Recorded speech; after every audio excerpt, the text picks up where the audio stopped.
For nearly 2 decades, one woman stood up to the Southern Baptist Convention, forcing it to face its sex abuse crisis. She was gaslit, maligned, and threatened with legal action. But she didn't back down, and on this podcast, you'll hear her story.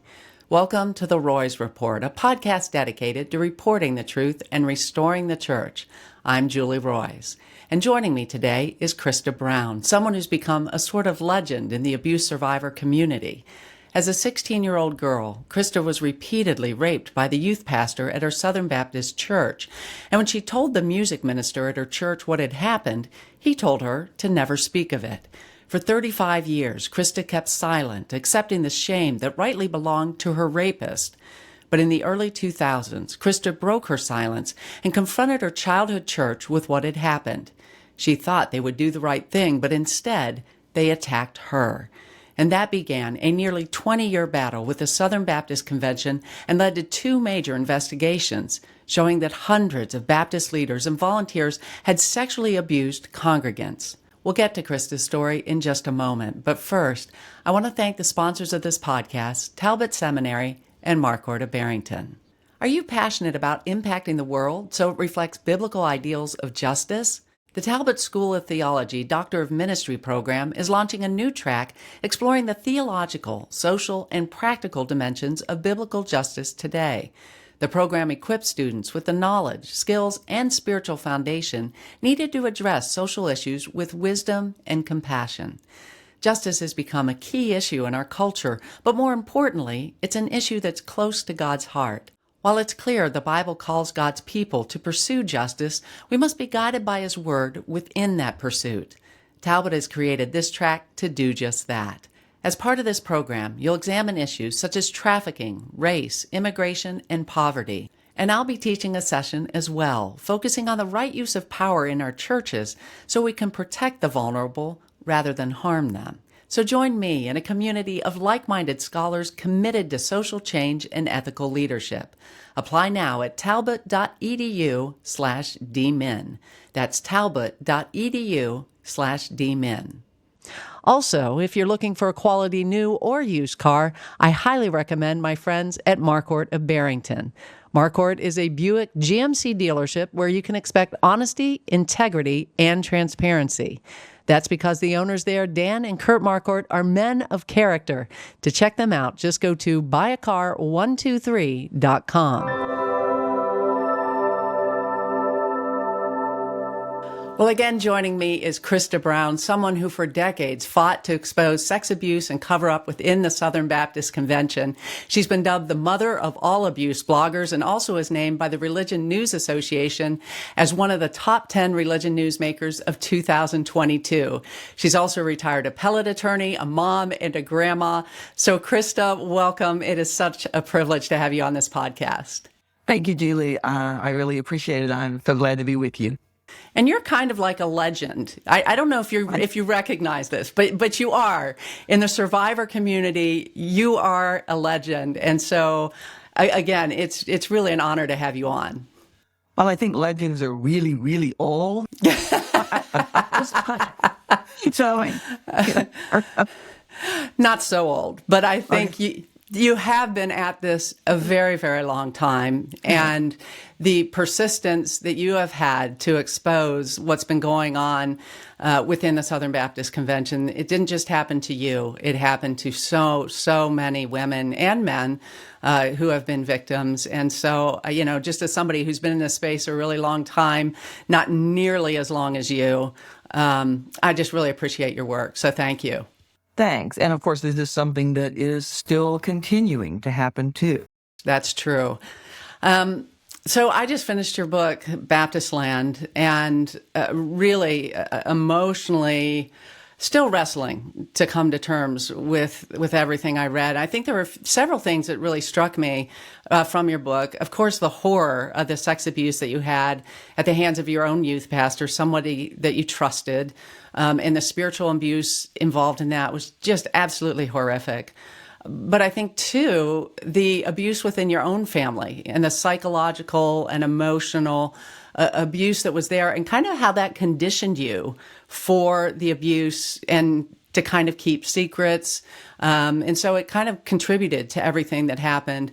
But I think lastly was your resiliency, which is amazing in the face of what you encountered, your resiliency. And I don't know how you did that. I mean, what do you attribute the resiliency that you've had to overcome so many hurdles in your life? I don't know. In part, I think I'm a little stubborn by nature. I think that is there. In part, I think I had the enormous good fortune to encounter a wonderful husband and wonderful spouse who has been nothing but supportive. And I think when someone has that kind of support in their life, I mean, that came, of course, later as an adult, but that too, of course, has just been an enormous source of stability for me. So yeah, I've had those things, and in that sense, I've been very, very fortunate. If someone has just even one person in their life that's advocating for them, that's behind them, it makes a huge difference. And I know my spouse has been with me 100% in the work I've done as well. And I credit him for a lot of what I've been able to do as well. So I can relate to that. Yeah, I mean, he's a behind the scenes kind of guy. No one knows my husband, but he is very much there for me. Well, you divide your memoir into 4 different deaths, as you call them. And of course, there's an element of resurrection and all of that, too. But your deaths start, the very first death that you write about is the abuse that you suffered by, again, your own youth pastor. But as I mentioned, there was some dysfunction in your own home that kind of conditioned you to be able to have this abuse and maybe to keep it quiet. Would you talk a little bit about that home situation that conditioned you to stay quiet about the abuse? Yeah, I mean, I grew up in a sort of home that, it's like we all pretend we're happy, or what happened didn't happen. And when someone blows up and throws plates across the wall, we clean it up and we act like nothing ever happened. When my father explodes, we all just go on. My father had serious PTSD problems, but back then we would not have even had that acronym, PTSD. We didn't know what to call it. We just all, as with many families across America, when war veterans come home, and we all just do the best we can. But that very dynamic of never talking about it and just always putting it in the background and moving on conditioned me to keep quiet and to not talk about things in the family. We did not talk about the family with outsiders. That was for sure. And so all of that, I think, is part of what conditioned me then when I was abused by the pastor. Why would I talk about it? I had no experience in talking about anything troubling in my life. None. What was normal was never to talk about things. And I hope people will see that because, of course, that's one of the very common questions that people often ask. Well, why didn't you tell someone sooner? Why didn't you talk about it? I hope people will see in my book the only rational question is, why would she have ever talked about it? And then, of course, the fact that I did try with a couple people, and that only made things worse. Yeah, and there was also this element of spiritual abuse, which honestly, when I was reading your book, and I've heard a lot of spiritual abuse, but I would say this was almost just so wicked, because in your case, you were so trusting. You had such a childlike faith in God, and he just completely exploited that. Would you talk about the spiritual abuse and how that, how that really gave him power over you? Oh, it gave him enormous power. And I hope people will see that, the enormous power that a person's faith can hold when it is weaponized against them. Because that is what gave him power. I mean, I think there are many people who would wish to believe that this happens to kids who are in some way, morally lax, or they want to blame the kid for some reason. But the reality is, what made me vulnerable, what made me a target, what made me easy prey was the very fact that I loved God so much. My faith was earnest and pure and all, and that is precisely what was weaponized against me. Literally, I was raised from toddlerhood to believe that you trust these men who carry the voice of God, that they are men of God. And in the framework I held in my mind at that time, there was no other possibility other than to obey. You know, it's interesting because I just had a conversation with my daughter this morning, and I feel kind of bad sometimes because of the work that I'm in, that they're exposed to the evil of it. But at the same time, I realized this morning as we were talking about some things, she knows to be skeptical, that trust is earned. You know, I don't care what title someone holds. She knows that you still need to know that this person may not be trustworthy. You need to watch them over time. But I think especially in our generation growing up, I mean, I never would have dreamed that a pastor could be involved in any kind of wrongdoing. It just wasn't in my worldview. So I totally get that. And the other thing is, and this is probably the most wicked, is the way that he made you feel then that you were somehow evil because you had participated in this and even did like an exorcism on you or something, right? Yes, after this had gone on for months and months, 7, 8 months, and it escalated, of course, and got worse. And then toward the end, he began to tell me that I had harbored Satan and that I was a temptress. And finally, then he called me into his office one day and made me kneel while he, with one hand on my shoulder and one hand raised, stood over me as I was kneeling, praying on and on for God to cast Satan from me. And as a kid, I mean, that was terrifying. I mean, I didn't know how I had let Satan in. I didn't know what I had done. If I didn't know how I'd let Satan in, I didn't know how to make Satan leave me. And the very thought that I held Satan within me made me think I was going to hell, which as a kid, I was raised with a very literal version of hell where you burn forever with no reprieve. This was absolutely terrifying. And of course, in hindsight, I think that's exactly what he wanted, was to put this enormous, just exponentially greater shame onto me so that I would not talk about it. Because why would I want anyone to know that I harbored Satan? Unbelievable. And yet when you did speak, like you referenced, nothing was done to help you. And you initially spoke with, it was your music minister, right? Yes, that's right. And he was also my piano teacher. I always had my piano lessons in the church sanctuary on the baby grand there. He was the music minister.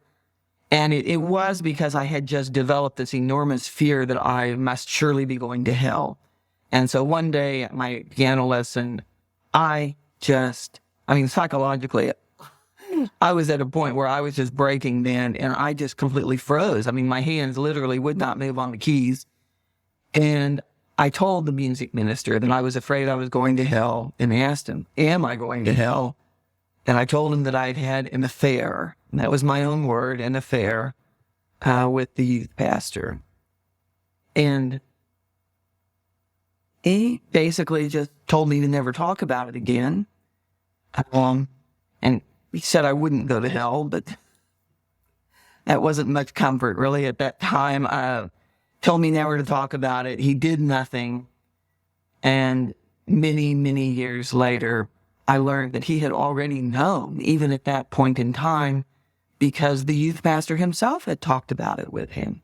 That level of complicity and silence, I don't understand. Like, do you have any idea why he would do that? Why would a music minister say nothing about a pastor that he knows is sexually abusing a teenage girl?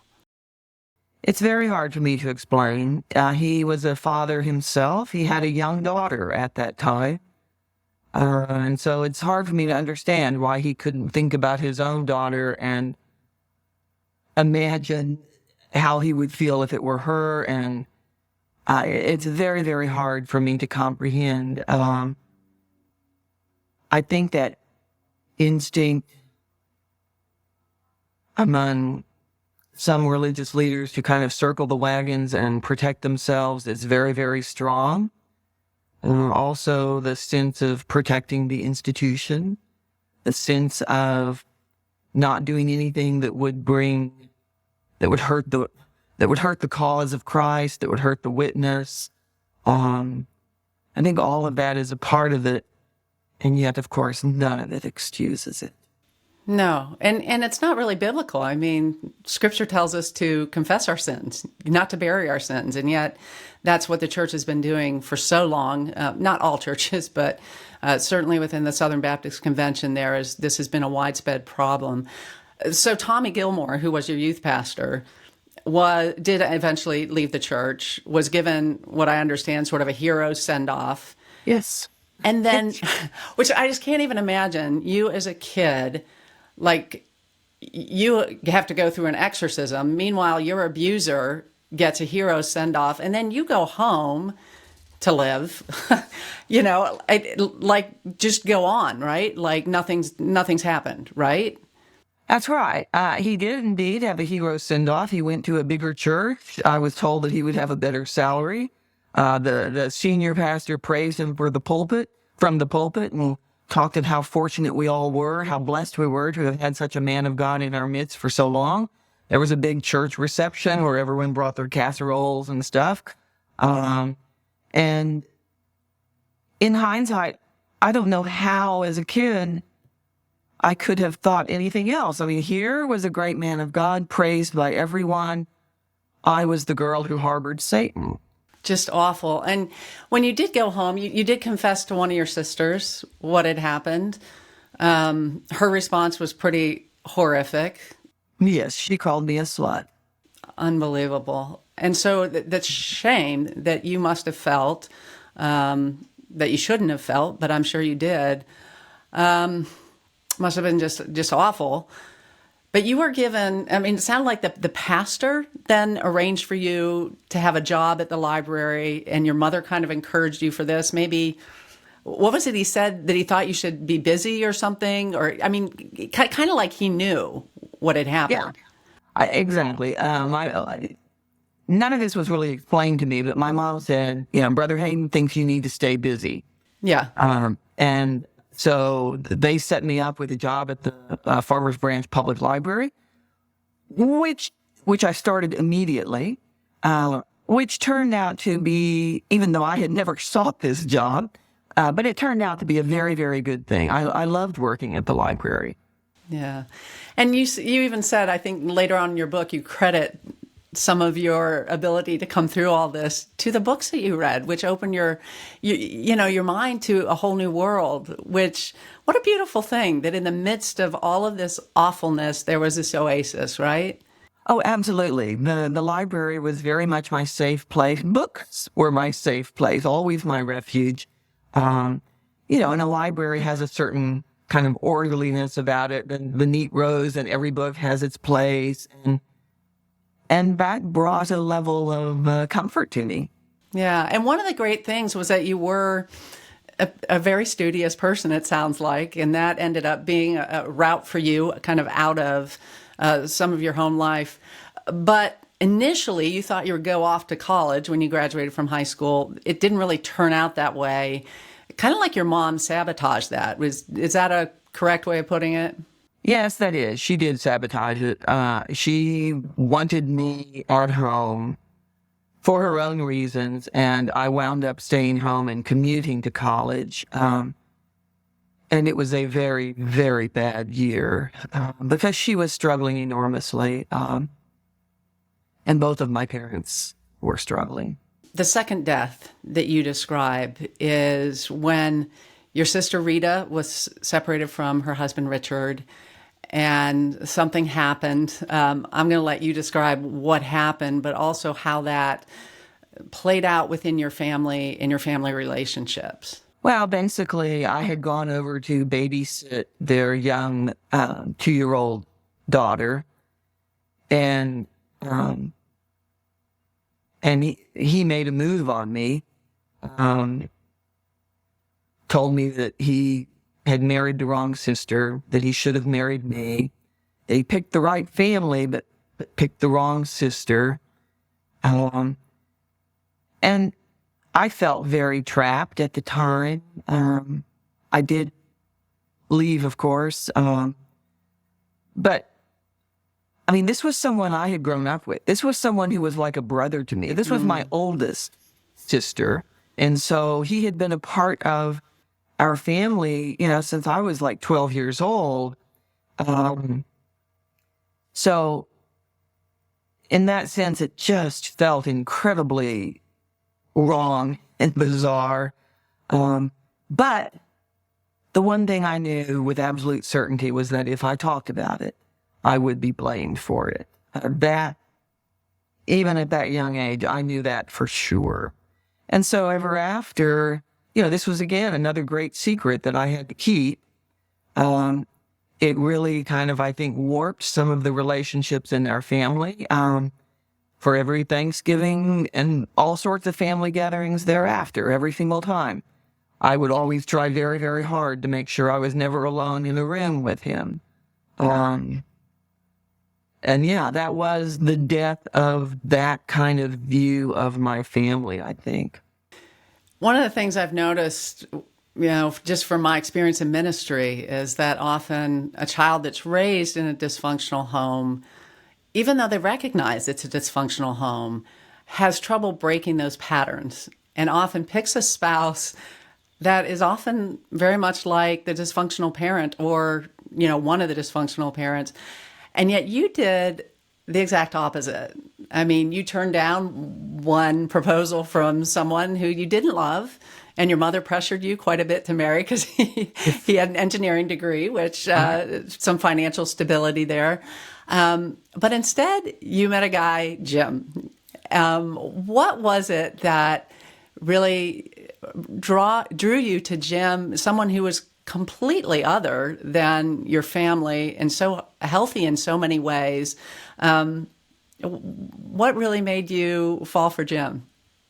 Well, initially, it was just that he had these gorgeous blue eyes. That helps, right? Yeah. But it was just a connection there that I could not deny. And with Jim, he, what you see is what you get. He is who he is, and there is never, ever any kind of hidden agenda, any dagger behind the smile. That's it. He is upfront and true. And that was always very clear to me, that mainly it was just this connection that I felt with him, so much so that, it felt so powerful, and I felt fearful of it because I think I recognized immediately that this was something powerful, life-changing potentially. And so initially, what I did was to tell him that I could never be serious about someone who hadn't read Anna Karenina. Well, of course. Who of us hasn't said that, right? No. This was my effort in escaping because I was so afraid of this.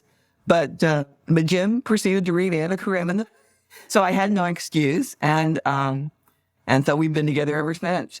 Yeah, that's so funny. And then you went on to do something that nobody in your family thought possible. You went to law school. And even the application process and everything, to have the gumption to do that, despite the fact your mother said, you're going to fail. You're not going to do well. Again, this incredible hurdle. What made you feel like you could go to law school? I really only had, I came from a blue collar family, and I really only had one friend at that point in time who had been to law school. And I kind of thought, well, I think I'm as smart as him, you know. And he was a good deal more assertive than me by temperament, but I thought I could give it a chance. And initially, I really was very tentative about it. I kind of just tiptoed in and told myself, well, I'll try it for one semester and see how it goes. But I did well, so then I continued.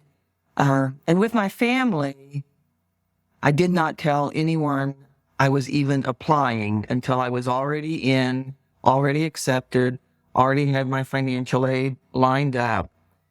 Because, the word, I was fearful of what the reaction would be. I was fearful of how negative it would be. And even intellectually knowing that maybe that's not right, your family's words still carry power. And so I made sure I had things in place before I even told them. So true and so important. But yeah, I mean, even if you know intellectually that's a lie, or even if you know they're saying this because of their own issues, Right.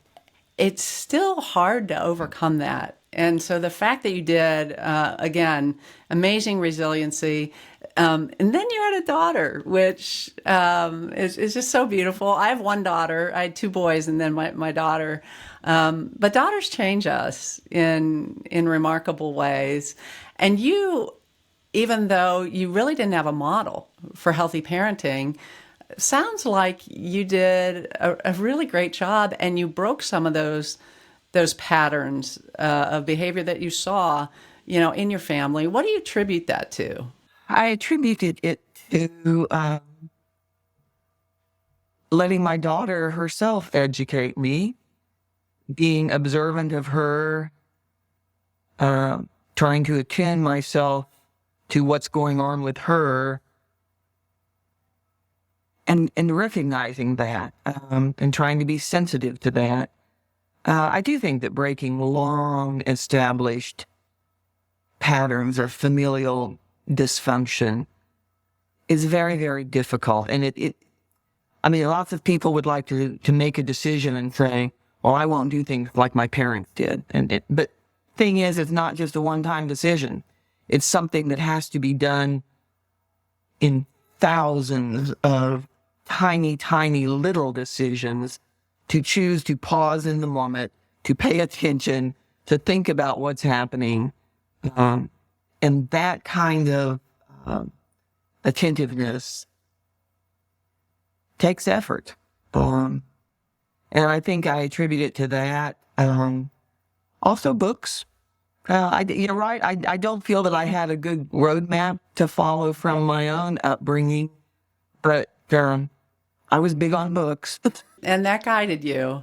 Yeah. One book that you mentioned you read to your daughter was the Bible, but you chose not to raise her in the church, understandably, because of your experience. But you decided to, have her explore that herself with just reading her scripture and, telling her Bible stories. Or as I was reading that, I just realized that my own experience within the church, when I think of like your experience, my experience, things that for me, certain songs that for me are very comforting, to you probably have a totally different connotation. Like for me, "'Tis So Sweet to Trust in Jesus" is a beautiful song that reminds me of a wonderful, idyllic, really, in comparison, childhood that I had growing up in the church, where people were trustworthy and people weren't hypocrites, but yet for you were. How do you come to terms with that, and with, with what the church did, with God, with faith? How do you come to terms with that? For me, it's very, very different. because things like that, 'tis so sweet to trust in Jesus. No, it was not sweet for me, because trusting in Jesus, that was exactly what I did as a kid. That was my whole heart, was to put every bit of trust in Jesus. And that led me down a very, very dark road. And that's not the kind of thing that I can cognitively reason my way out of. Because the reality for me is that things like that, hymns like that, all sorts of scripture like that, that for me now is kind of physiologically, neurologically networked with child rape. And that's not something I can just say, oh no, I'm going to think about this and not choose for it to be that way. No, that's the way it is. And I accept that that is how it is, and I live with that. So yeah, for me, I mean, and that I think is what people need to realize is the enormous, if you value your faith so much, then you need to be implementing serious accountability measures to make sure that these kinds of men do not church hop from church to church, because look at the damage that is done. Well, and that's why I think spiritual abuse, and especially when it's coupled with sexual abuse, has to be about the most profound, harmful abuse there is, because you're not just harming the body, but the soul in such a profound way. And it really is, I mean, that spiritual leaders or people who purport to be spiritual leaders aren't just horrified and wanting to root this out, I mean, says to me a lot about what they truly believe. Exactly. It is very, very hard, certainly for me, it is very hard to feel safe in faith when faith itself has been used to eviscerate. And that doesn't mean feeling safe in a church. That means feeling safe within myself, in faith. And that's a very hard thing now. The shame that you felt as a kid, as I talk to you now, you seem to be very clear on the fact that you should have felt no shame, that you did nothing wrong. At what point did you get to that point where you realized this is not my fault? This has been put on me by evil people, but it's not my fault. I mean, and I'm sure it was a process, but were there any points at which, like, kind of a breakthrough where you're like, this was not me? Yes. It was really my daughter who saved me, I think, because when she was approaching the same age I had been at the time of the abuse, it was as though something exploded in my head. All these dark, dusty boxes that were on the back shelf of my brain that I had shoved back there and ignored for so long, all of a sudden I kind of had to pull those boxes down and look at them and see what was in them. And that shifted things. Suddenly I saw things through the eyes of a mother, in imagining, what if someone did to my daughter what was done to me? And that was something I could not live with and could not accept. And really, I mean, that was the singular kernel of truth from which everything else flowed. Because the one thing I knew for sure, and I didn't know very much for sure, but I knew this: if someone did to my daughter what had been done to me, I would not blame her for 1 second, and I would be absolutely furious. And that shifted everything. And so you did at the age of 51, right? Yeah. You publicly spoke out, and really you talk about this as sort of the third death, when you spoke about what had happened because of the response that you got. Although, before we talk about the response, just the fact that, and I read in your book, that the average age of someone coming forward is 52.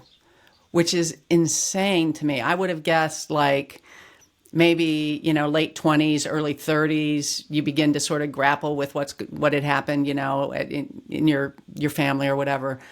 Why is it so late that people come forward about their childhood sexual abuse?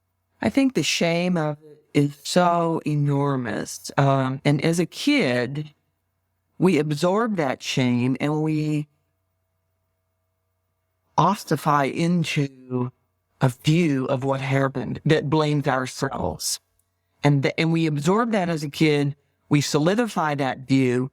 It's horrifying. We put that into a box, put it up in our head, and put it on a back shelf, and we never want to look at it again. Although, of course, it's there and it affects us in enormous ways. But I think it then just takes a very, very long time. And then there are these triggering events like having kids of our own to begin to understand, because we formed that view when we were young, and it impacted our whole identity. So when you did come forward, you spoke to your church, your childhood church. I'm not sure why you had optimism about that. I'm an optimistic person by nature. You must. But I mean, when I read that, I also thought, when I first blew the whistle at Moody, I naively thought when I went to the trustees, with the information I had, they would do the right thing. And that was not my experience. But I think we still, hold on to this view that, man, these authority figures, they just must not know. And so if I tell them, they will do something. Explain what happened when you did come forward to your church, and then I believe to the Baptist convention there in Texas as well. So I was in my 50s then, early 50s, and I absolutely believed that they would do the right thing, that they would want to help me. I was adamant about it. The same music minister who had known when I was a kid was still there at my same childhood church. I was absolutely convinced. I knew that he had raised a daughter by then. I thought, he's older now. He'll know better. He'll wish he had done things differently. He will have learned some things. He will want to help me. And I have never been more wrong about anything in all my life than I was about that. Because the church's first response was to threaten to seek legal recourse against me if I talked about it. And that was fairly intimidating. Even as someone who is a lawyer, I thought, whoa. And of course, you have to realize, I think, even as I'm doing this at that point in time, I'm still trying to work through this process in my own mind of unpacking everything that was done to me, of just dealing with it, of coming to terms with it. And that is a long emotional process because it was very traumatic. And at the same time then, having the church threaten me and try to bully me, that was just absolutely devastating. And then eventually, of course, yes, I also talked with people at the Baptist General Convention of Texas, again, thinking they'll do something. And I've contacted 18 Southern Baptist leaders in 4 different states, thinking surely there would be someone. And there was no one, absolutely no one who would do anything to help. And one of the things that I thought back on when I was reading your book is about totalitarian states. That one of the things that a totalitarian state has to do is take over the press. Mm. And in Baptistland, they have their own press. Yes. And that was also weaponized against you, right? Yes, exactly. The Baptist press published an article in which they said that I made false accusations, which again, that was just absolutely devastating. But they're in control of their own press. Which gives them the ability to control the narrative, to present the picture that they want to present. That's a very, very powerful tool. Although they don't control all of it. And this is the thing that I have been so grateful for. Before the internet, really, you had to go through all the gatekeepers. And I know I couldn't have done the reporting I've done had I had to go through the gatekeepers, of the major Christian publications, because they didn't want to report half of this. Right. And I think the whole Me Too movement has taken off because of that. The Church Too movement has taken off because, now we have our own platforms, we have our own megaphones, and we can expose this stuff. And you did not stop. You just kept coming. And I'm guessing, I'm guessing that that you're one of so many, and so many people who have been suffering the same way as you have. But you went to the Southern Baptist Convention, you spoke out. Talk about your literally decades of advocacy and what has kept you going through that. What has always kept me going has been the stories of other survivors, the very awareness that I wasn't alone, and that there were so many others who did not have the ability, the resources, the educational background, the stamina, or maybe they just had, toddlers underfoot at home. They didn't have the energy available for this. Back in 2006, I managed to publish a op-ed piece with the Dallas Morning News, and that was very early for me in this process. And it was after I did that, and I had my email address at the end of it, and I was just flooded with emails. And that was when I really began to understand how pervasive this was. And most of those voices, most of those people are stories that no one ever hears about. And so that is always what has been a very powerful, made me feel a powerful sense of obligation, because I'm very aware of those people. I also want to say, the name of my book is Baptistland. And yes, I think there is this overarching kind of enculturation that this authoritarian type of Baptistland that influences in our culture. But as you say, way back when, one of the earliest news media sources to begin reporting these stories was Associated Baptist Press, which is not affiliated with the Southern Baptist Convention. They're an independent Baptist press. And they were some of the very first. We would not have some of the history we have in the documentation of this long problem if they had not been doing that work. And it continues today with Baptist News Global, which again is not affiliated with the Southern Baptist Convention. I frequently write for them. So yes, there have been other avenues kind of on the fringes of Baptistland that have been helpful in documenting this problem. And for that, I've been enormously grateful. So much has happened, especially in the past 5 years. The Houston Chronicle, that report showing literally hundreds of Southern Baptist leaders and volunteers engaged in credible abuse, affecting, we know now, over 700 victims. And again, that's probably a fraction of it because so many don't speak, so many don't come forward. We have Guidepost Solutions who did their review, independent investigation of the executive committee, the way that abuse survivors were treated. We know now that you were treated horribly, not just you, although you were mentioned quite a bit in that report, but many survivors have been treated this way. SBC has initiated seemingly some reforms, the Caring Well Conference. But when it comes to substantive reform, have we seen substantive reform in the SBC? No, we have not. In my view, almost everything that they have done has been performative in nature. They still have no names, of credibly accused pastors on a database. They have talked and talked and talked. We've seen committee after committee, task force after task force. But no, institutionally, they are not making progress. If they viewed this as a high priority, things would be very different. And you're right. I mean, it is such a tragedy.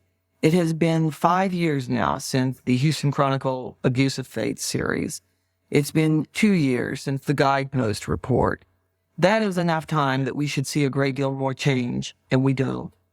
And yes, I'm named 70 times in that Guidepost report precisely because the executive committee treated me so terribly, and that's now documented there. And that is just one report about one small entity of the Southern Baptist Convention, the executive committee. And what it reflects is pretty incredibly awful. And yet, the executive committee itself, it doesn't make amends for its wrongdoing. It doesn't impose consequences on those who treated me so terribly. No. And so what kind of example do they set for the rest of the Southern Baptist Convention? And that they could take responsibility and accountability for their own wrongs without anything to do with local church autonomy. That they could do that themselves. No, they do not. And that was the big excuse for so many years, was the SBC saying, listen, we're a denomination that really honors local church autonomy. So we can't really impose anything on these local churches. And you were asking for very common sense reforms. I mean, a list, for example, of all of the credibly accused or convicted pastors or leaders within the SBC. We just want a database, right? Asking for this and them saying, oh, we can't do that because of autonomy. And yet when this Guidepost Solutions report comes out, we find out they're keeping their own list. Yes, they've been doing it all along, ever since 2007, while simultaneously claiming that they can't keep a list. And of course, keeping records and sharing information on credibly accused clergy sex abusers. There's nothing about that intrudes on the autonomy of local churches. To the contrary, that kind of information sharing system could provide local churches with the resources that they need to exercise their autonomy more responsibly. That's not on behalf of the local churches that they're doing that. It's on behalf of the larger denominational structures of the Southern Baptist Convention that they're protecting themselves. Wow. And we still don't have it. We still don't have a good database. This is not brain surgery, folks. This is really, really simple, but it shows the lack of will on the part of the other Southern Baptist Convention. And, I tweeted something out, posted on X. I can't get used to that. But something recently, Southern Baptist minister saying, hey, we've got the sex abuse crisis and everything else, but we need to get back to the really important things of winning people for Christ. That to me is so infuriating that we don't see Jesus cared for the least of these. Throughout Scripture, it talks about the least of these. How do we think, what are we winning people to if our churches don't reflect the heart of God? It's so perverse and so frustrating. And I'm curious at this point, do you have hope for reform within the SBC? Or do you feel like it's a lost cause? I certainly don't think that we will see meaningful reform in my lifetime. I really don't. I just don't think this institution is going that direction. They've given us no evidence on which to believe that they're serious about this at all. And they have had multiple opportunities over the past 20 years to reckon with this, really serious opportunities when they could have chosen to do so. And again, they do not. So no, I do not hold hope for the institution. I do hold hope for individuals that they will, I think there is value in putting the truth out there regardless of what the Southern Baptist Convention may or may not ever do. Thank goodness my hope does not rest on them. Amen. Right. Amen. I mean, honestly, I think the truth has its own power, and how it works itself out, that's not in our hands. There's nothing we can do about it. We're not that powerful. But I do, I know there's a lot of different ways to look at this. I mean, some people come up to me and they're like, well, why is all of this being exposed now? What is going on? Is something awful in the church? And I'm like, well, most of what we're exposing is decades old. Some of it's recent, but a lot of it is decades old that just hasn't been exposed. And I do think God's angry about it. I mean, that's my personal belief on this, and that some of this is being exposed, that there is judgment coming and there's reckoning coming. And so, I mean, I do take heart in the fact that at least the truth is getting out there, but what people do with it, pretty tough. But I do think it will be a decades-long process. I thought at first it'd be, a year or two, a few years. It'll be a decades-long process of this being exposed. But I do pray that some good structures grow out of it. I do believe that in years to come, and maybe decades to come, that ordinary human beings will look back on all this, which is why I'm so glad things are being documented. We'll look back on all this, and it will be so aberrant as to be almost inconceivable. And they will say, really?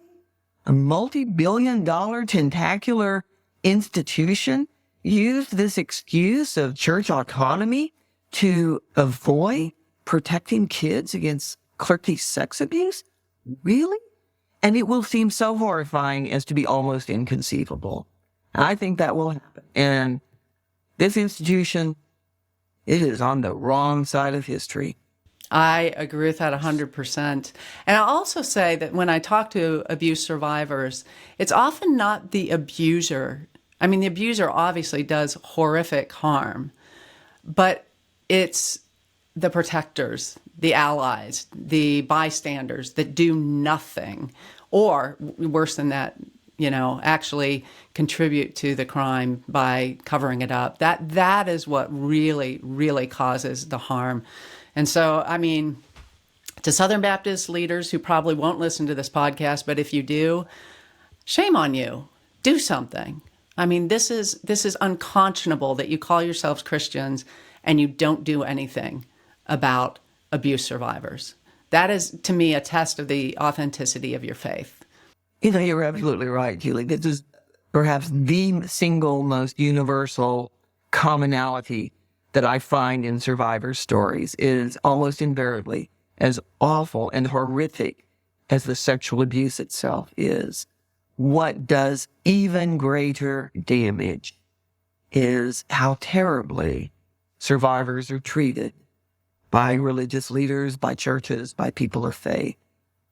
That is hard to reckon with and hard to come to terms with. It is one thing to come to terms with the evil that one man can do, but it is quite another thing to try to come to terms with, and everyone else acts as though it's okay. And this kind of systemic institutional problem does not come about without the complicity of countless others who enable these things. And that is where the real problem lies. The fourth death that you talk about in your book is when your mother died and your own sisters cut you out of an inheritance. And a lot of it, though, based in the fact that your family didn't want you talking about this. I can only imagine. I mean, I felt it as I read the book, but I mean, the pain that I'm sure you still carry from that. Why is it that your family wanted to silence you so much on this issue, so much that they would retaliate in this way? I think because they felt it brought shame onto the family. And because I grew up in a sort of family that says you pull yourselves up by your bootstraps, you never talk about difficult things, you never talk about the family. My sisters blamed me for what they said was making Mom feel guilty because I had talked about this. Mom herself, before she died, as I was speaking out, numerous times would tell me that she thought I needed to own my part in it. Even though, of course, I had been a kid. But, she too had been, I think, misled and manipulated by Brother Hayden, the senior pastor of our church at that time. He's now deceased. Because years later, many years later, I learned that he had told her that I would just forget about it. So that was a way of silencing my mom as well. And on some level, I think my mom must have felt guilty for that, as many mothers would feel guilt if something really terrible happens to a kid. But I think she felt an enlarged level of guilt, which she could not really process. I mean, it's not as if people in my family went counseling, right? And then because my mom felt guilty, my sister, I never put blame on her. I never, ever put blame on her. But nevertheless, my sisters blamed me for making Mom feel guilty. But, in some ways, I think that's also, scapegoating is something that human beings do. It's something as old as time. And I think that's what my sister did to me. And in some ways, then they scapegoated me, and that was just kind of the rationalization for legitimizing what they did. And yes, to say it was painful would be a real understatement. It was extremely painful. So sorry Thank about you. that. You end your book with an afterword to childhood or clergy sex abuse survivors.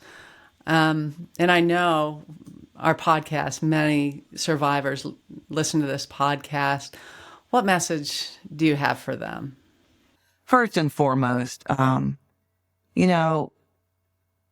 you are so worthy. You are a human being of infinite value.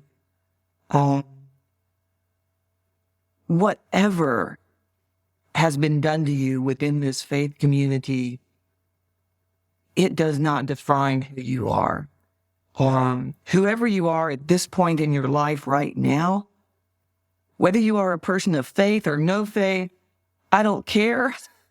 You are of infinite value. And all of this other stuff that the faith community has communicated to you, which abuse does this to people. It inculcates in you this notion that somehow you are not worthy. And that is a lie.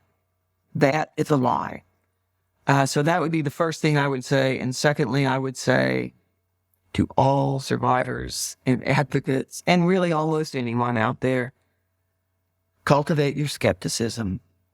And sadly, when we see that faith itself is weaponized for power, that the accoutrements of faith are used to help propagandize and the perpetuation of status quo power structures, then it behooves us to apply our skepticism even to matters of faith.